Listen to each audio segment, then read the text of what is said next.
I have to laugh. I'm still on the old intro. Apologize about that. It is 8 a.m. Saturday morning. If you are here in the US, we are headed into a holiday week. It's kind of this week, I guess, and next week will be a bit of holiday weeks as the US slows down for the 4th of July holiday. And it's a big one this year, celebrating a big birthday here in the US. But hanging out here with my partner, Mark Hunter, and we are not taking a holiday. We are We still going to be doing Sales Logic. we are not. Good morning, Meredith, and we should do a big salute to our friends up North Canada Day coming up on July 1st. So, That's uh, right.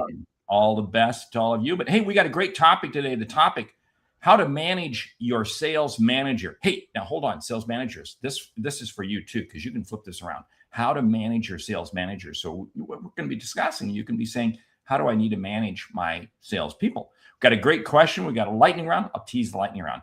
Top 10 criteria for qualifying prospects. So let's dig in. How to manage your sales manager. What do you think? I love the fact that you said flip this around. And I do hope we've got some sales managers and some sales leaders tuning in today because the ultimate is when your team feels like they need to lead you rather than you always leading the team. I remember when my husband had hired this coach in his dental practice, and the coach really got the team to the point where they felt like he was working for them rather than the other way around. And it's when the practice did best. So I think that's a great way to start. Oh, I think there's so much we can unpack here because I'm going to tell you if you are working for a sales manager, it's great to have Saudi Arabia in the I house. know, how exciting. It's great. We got Doug Lehman in the house coming to us from Atlanta. So yeah, we are covered. But hey, let's dive in here. Here's the thing. Salespeople, are you asking your managers, what are your priorities? What are your KPIs? We've been talking about this the last few weeks about asking your customer, what are their KPIs? Well, salespeople, you need to ask your manager, what are your KPIs? Because your objective is to help them achieve them. That's very, very simple. I got a number of other things, but I'm sure you've got some stuff too.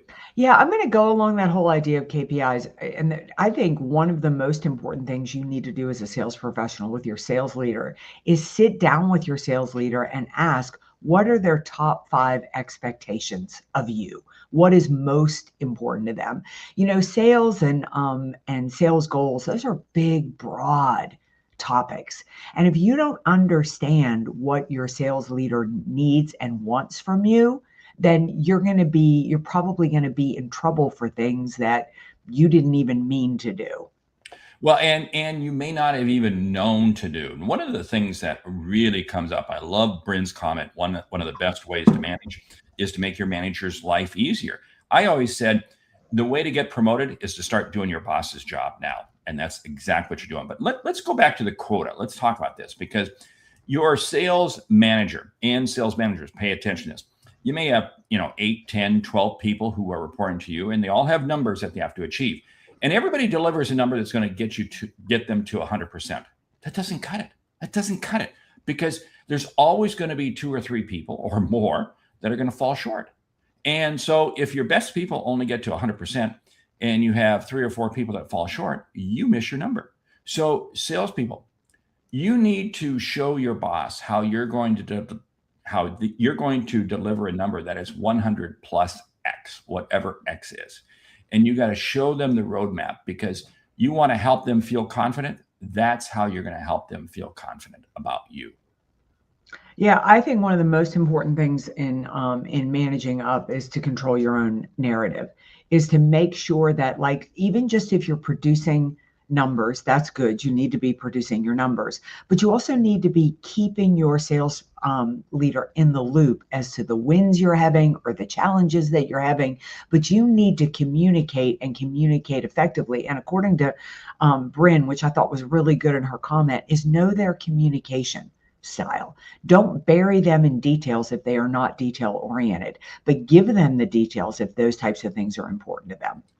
And even their communication style to the time of day, to the day of week, because I learned this lesson very early on. I had a boss who I would call in the evening. Every evening I would call him and he said, Mark, would you just call me during the day? Please call me during the day. And it was a lesson I had to learn. I had another boss that that he didn't want to be bugged on a Friday afternoon, but he wanted that update Friday morning. So in other words, make sure, communicate to them on the frequency and the mode that they're going to value. And that's going to make your conversations. And then when you get on the phone with them or Zoom, Teams, text message, however it might be, give them some success. Give them something. If all you do is come to them with complaints, come to them with issues, guess what? They're going to start turning you off pretty quickly. And oh, by the way, that's the same thing for you as sales managers. If you are always harping on your people, sharing a negative, negative, negative, negative, they quickly start tuning you out. You've got to throw some sugar out there. You've got to make them feel good. You got to give them some praise. Now, this isn't, rolling over and giving participation trophies. No, but you got to get their psyche, you got to get their mindset focused to where we can achieve some more success.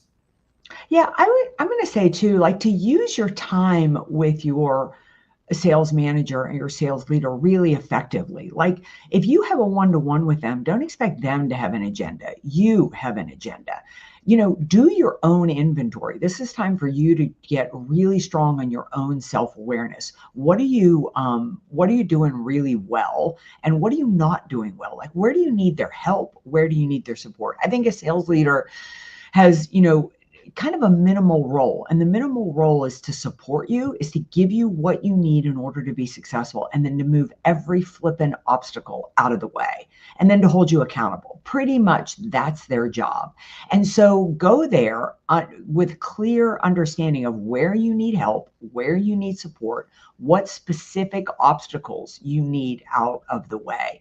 And don't expect them to know, ask for what it is that you need. Oh, I love that. It brings up the old phrase that there are too many managers out there that are spreadsheet jockeys. All they're doing is managing the number. And in fact, that's really sets up the question for the week.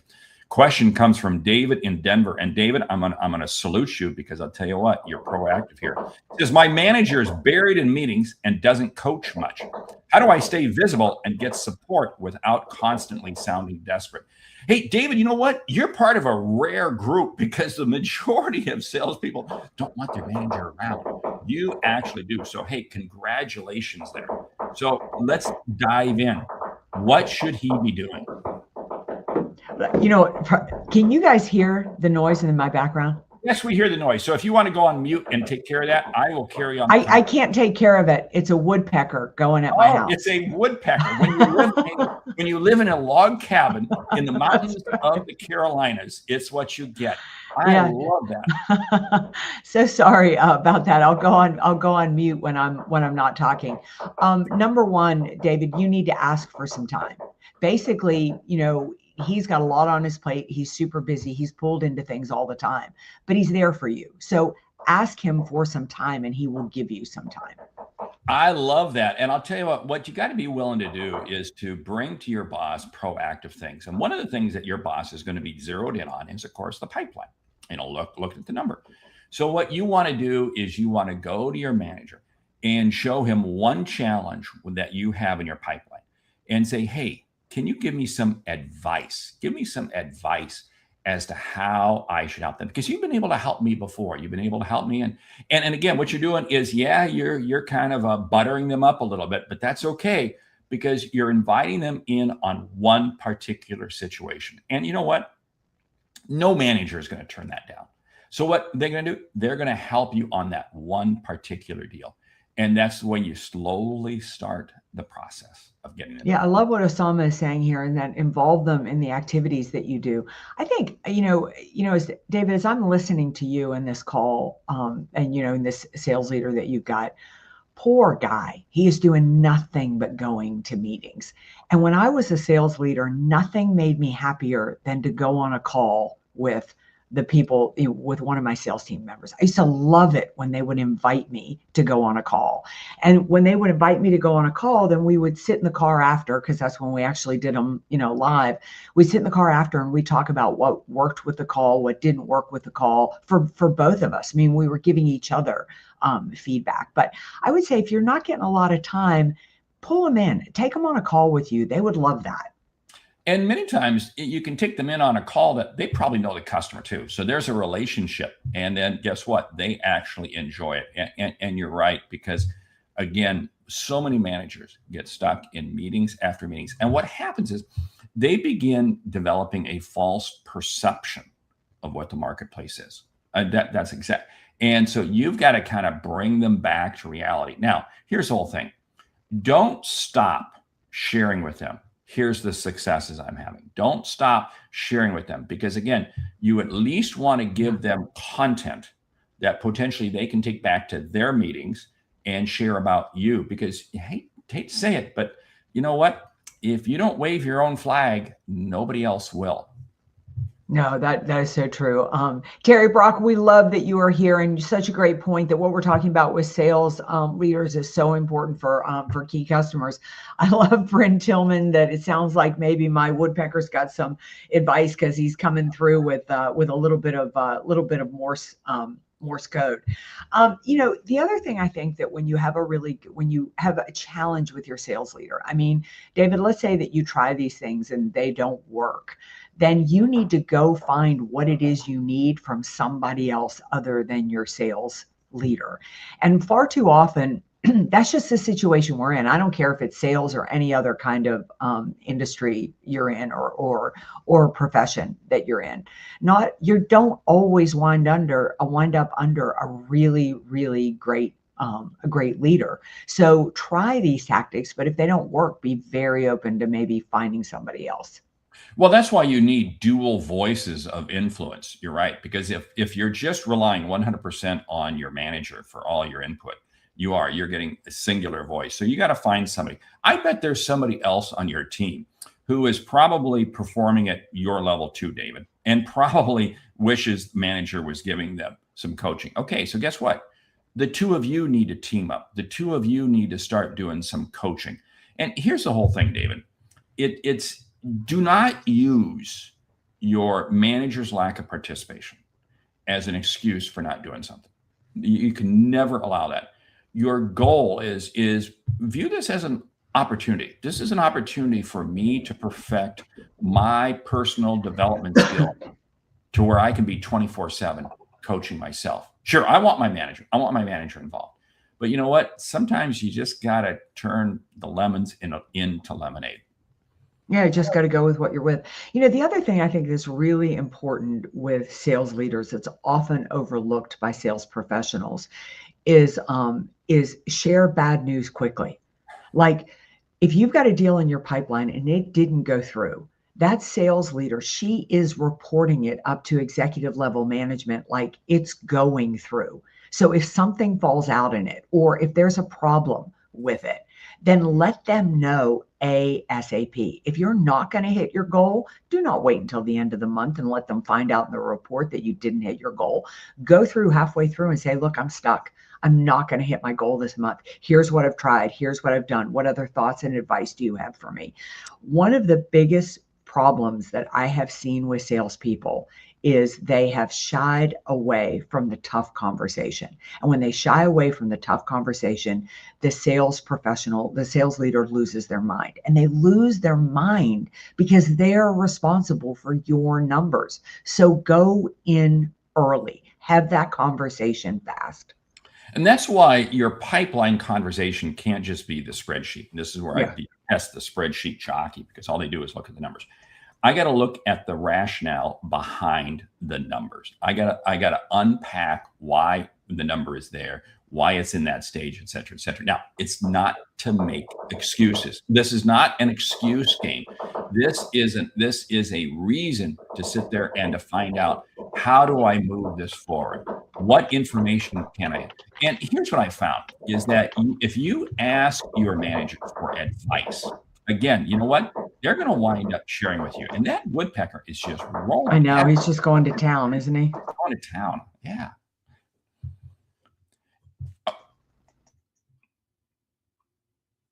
Mary, you happen to be on mute now. Yeah, I put myself on mute until you finished your thought. Here's the situation. Always have in play, because again, you got a manager who you want to get involved. Always be ready with at least 2 or 3 things that you can talk to them if you do get a chance to talk to them. Because again, here's what's going to happen.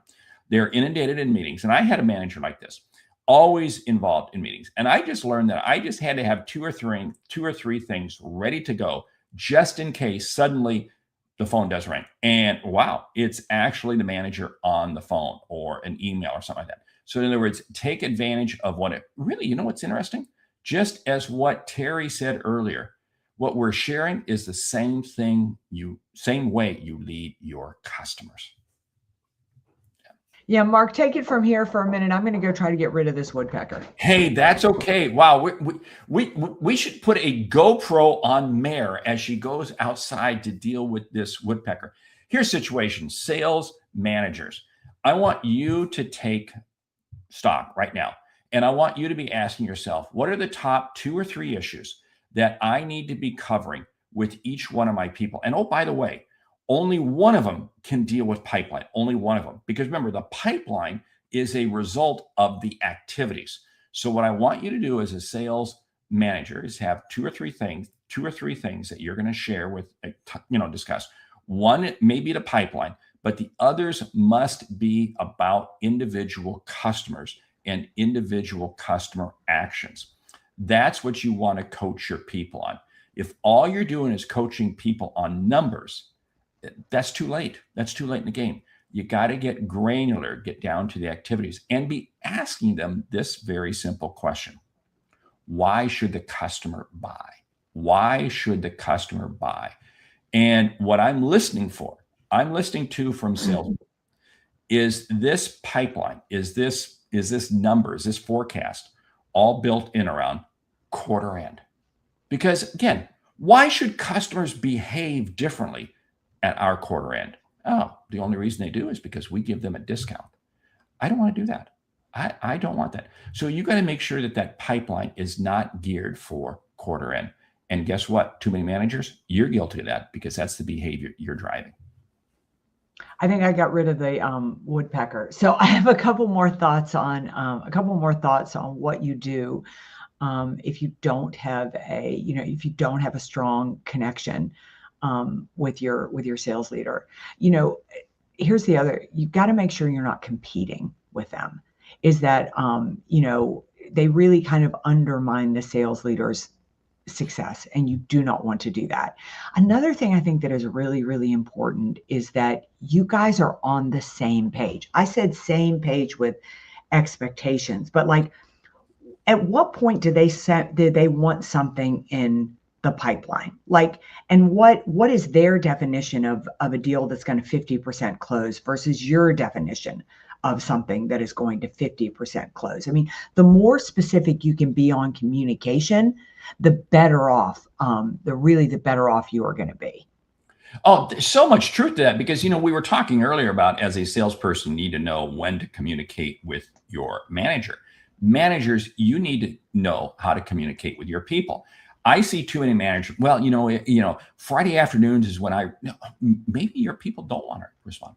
And you have to flex your communication style to fit your salespeople. That's how you're going to increase behavior. There may be some that you need to be reaching out to on a Monday morning, first thing. Great, that's what you do. Others, it might be Tuesday afternoon, but you've got to adopt their communication style. That's how you're going to get their performance to the next level, which is ultimately going to help you win. And one final piece here. Know what motivates your people. Salespeople, know what motivates your manager. And managers, know what motivates your people. Understand what that is. And it may be totally something far, far away from work. It might be the fact that they're just into their lawn. It might be that they're into their boat. They might be but know what motivates them and play up to that because it's amazing how that's going to get you on the same page. Yeah. I love what Terry Brock is weighing in here. He said, great question, Mark. Why should the customer buy it? Forces us to think it through from their eyes, their point of view. And I think that's important as it relates to a sales professional managing their sales leader. Like, what is it that your sales leader really wants and really needs to know in order to be successful? I think for salespeople, What you really need to understand about your sales leader is that their behind is in the sling for all of your sales performance. So, think about that. I mean, you're not their biggest priority. So, if you want to get attention, you're going to need to ask for that attention. But you need to ask for that attention in a way that really adds value to them and to you, but it doesn't create dependency. It's not your sales leader's job to make you successful. It's your job to make you successful and ask for some advice and some input from your sales leader. I love that. And along with that, you've really got to stop and ask yourself, is what they just shared with me an assumption or is it fact? So when I ask a salesperson, hey, how do we know the customer is ready to buy? Well, this is what you say. What was the question that you asked that trigger? Ask your salesperson, what was the question that they asked that allowed them to get that conclusion? Because again, assumptive selling will sink a lot of boats. Wow, time is racing along. We got to get to the book. The book is Extreme Ownership by Jocko Willink and Leif Babin. I tell you what, it's a great book. Such a good book. I mean, it kind of makes you a little uncomfortable, doesn't it? Yeah. Well, I think it comes down to one thing. And what I love about this book, Extreme Ownership, is I can sum the book up in one thing, is just assume everything that's going on was your fault. And I love that because that sounds negative, but when you take ownership for everything, you have the power because the only person you can change is you. So if I am not performing from a sales professional, I can blame the market, I can change my sales leader, I can blame my competitors. And as much fun as that is to do, I mean, I'd love to take Bryn Tillman out for a drink and we could just whine about how my lack of success is not my fault. But the problem is at the end of that conversation, I'm still in the same position. What extreme ownership does is it's telling you that if you take ownership of that, you have the power to change the situation and you're smart enough to figure out how to do it. Which comes back to the whole thing that your success is driven by your own mindset right there. Right. So excellent book, Extreme Ownership. If you haven't read it, get it. I put it in one of my top 10 books written in the last 25 years. So anyway, okay, ready for the lightning round? Yeah. Top 10 criteria for qualifying prospects. Go. Do they have a budget? Ooh, hey, what's the need and can you help them? Yeah. Do you know the decision maker? Ooh, why is this an issue? What's the timeline and why is that the timeline? Oh, I like that. I'm going to build on that. How likely are they to make a decision? Do you have a champion? Oh, I love that. Hey, is there an incumbent? Is there somebody existing that you are having to fight against? In other words, are you replacing somebody or is this something totally new?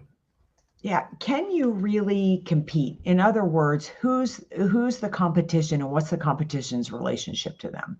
Oh, I love that. Hey, how did the lead even develop to begin with? Was it inbound? Was it outbound? How did that? Because that's going to help you understand as to, are they really in the hunt?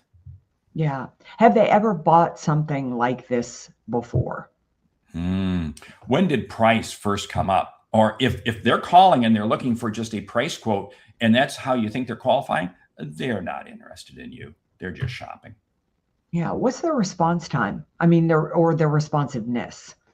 Ooh, wow. Hey, and I don't know. I think we've got 10 already, but I think we do too. What's the decision-making process? Have they been clear as to what that decision-making process is? What a great list. Wow, we pounded through that one fast. So, hey, with that, we want to say thank you for listening to Sales Logic this week. If you like what you hear, subscribe, rate, and review the show on your favorite podcast app. Something we've said has earned you a single dollar. Consider telling a friend about our show because it's how we grow when we help you grow. I'm Mark Hunter. And I'm Meredith Elliott Powell. Remember, when you sell with confidence and integrity, all of this uncertainty suddenly becomes your competitive advantage. And the sale becomes logical. All right, tune right back in here next week. Next week is actually July 4th. Mark and I are going to be revealing some incredible details about a new offer we've got coming with Sales Logic. You do not want to miss that. And who doesn't want to celebrate, a little bit of a birthday party on July 4th? Get a couple of sales tips. You have been an incredible audience today. We'll see you right back here next week for another episode of Sales Logic.